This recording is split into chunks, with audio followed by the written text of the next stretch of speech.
tức khăm mồm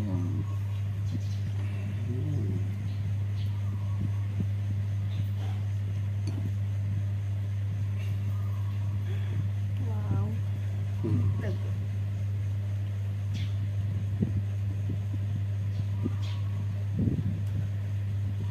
quỳnh nó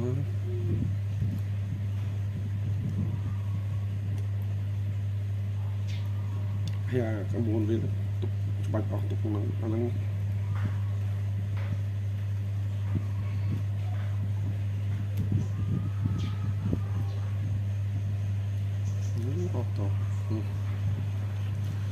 to rau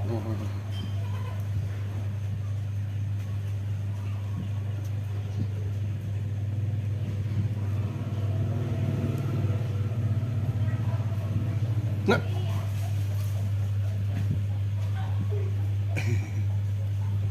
nhưng không mong mà bồi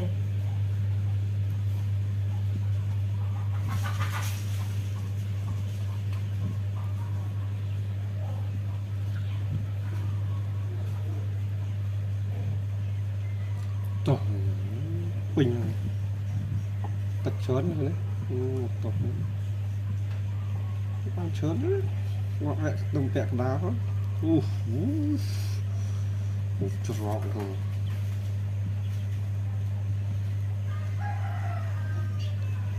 xuống băng cho chích lá đó đấy nữa đây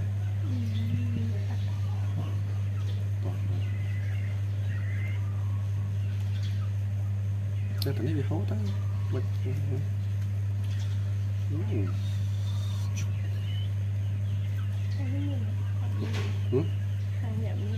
nó viết sang đi vì nó sang cọp tật này sang cọp tật này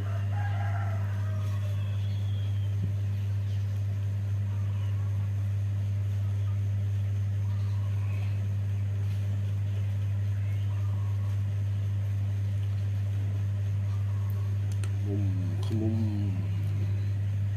thằng chiết sọt bị măng tật mà gần rồi đấy này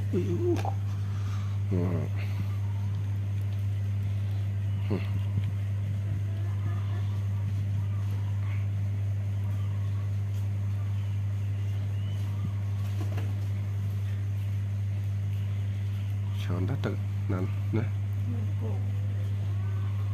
đấy khi chai với ban vào phù tình mình đấy